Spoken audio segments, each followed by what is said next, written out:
their jersey will be hung up in the rafters. Judgment Day, one of the all-time great factions. She just does certain moves that I don't like the Twisted Bliss moonsault. That move is so ineffective and it doesn't hurt. It's like a kid doing their first flip ever, like, okay, here I go. It's kind of like, you know, with Randy's cutter and then DDP's cutter. It's like, Randy makes it look better, bro. All right, so Charlotte Flair and Alexa Bliss defeated Raquel Rodriguez and Roxanne Perez to win the women's tag titles, which is not what I predicted. I had predicted that the Judgment Day were going to walk away with it to help further build up the implosion of the Judgment Day and for Liv's return, but they decided that the We're Not Friends movement has a lot of heat around it. Fans are behind it, so why not pull the trigger and go with it? I assume that these two teams will still continue to feud back and forth over the next month or so. So I'm not mad at it.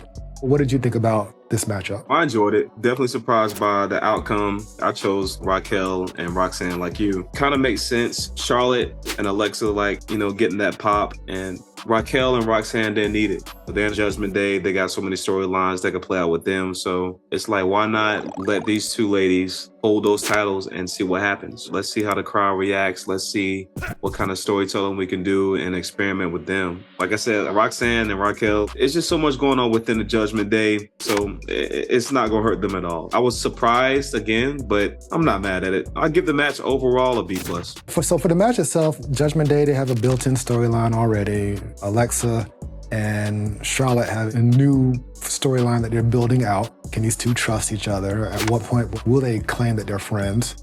And what will get in the way to cause whatever turmoil that's inevitably going to happen? I don't know, but right now let's just see what they do with it, I guess. So you gave the match a B+. What are your thoughts on the match, Madison J? Thought it was a really good match in terms of making sure that the Alexa and Charlotte chemistry keeps going on, keeps pushing, keeps building up. Judgment Day, I actually do hate to see them lose the titles. I think that those titles just helps push that faction even, you know, they are one of the, you know, they are up there. Their jersey will be hung up in the rafters. Judgment Day, one of the all-time great factions. It's gave so many guys great elevation. It's crazy. I was looking at Rhea when she came out, you know, the purple.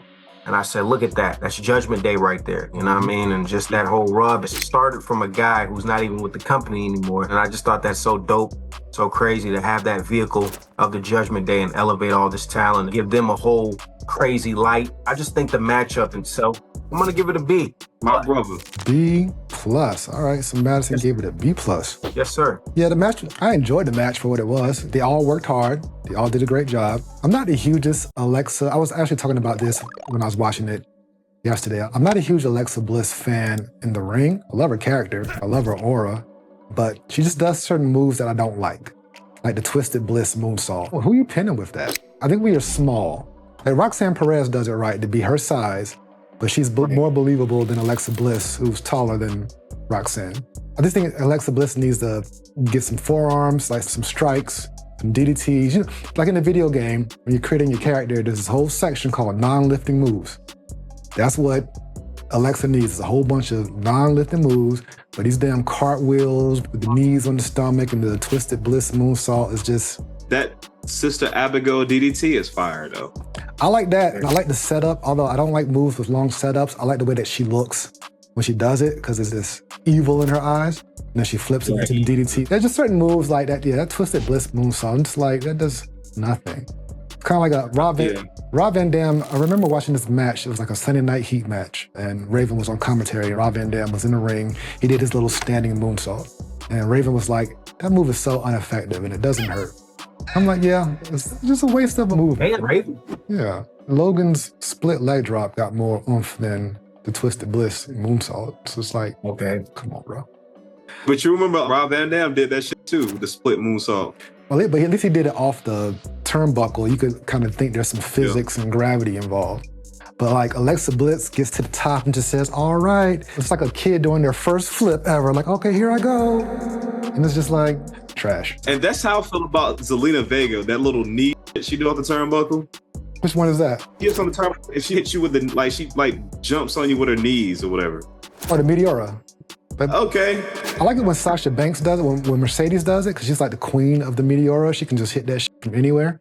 But for the most part, I don't know. I'm being picky. Alexa clearly is over, and she's a former world champion. But I'm with you, man. It's kind of like, you know, with Randy's cutter and then DDP's cutter. It's like there's two different cutters.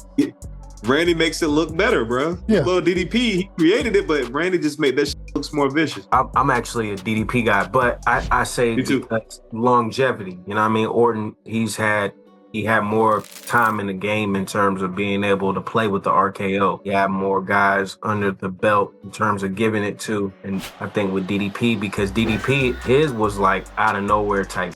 It just wasn't called out of nowhere.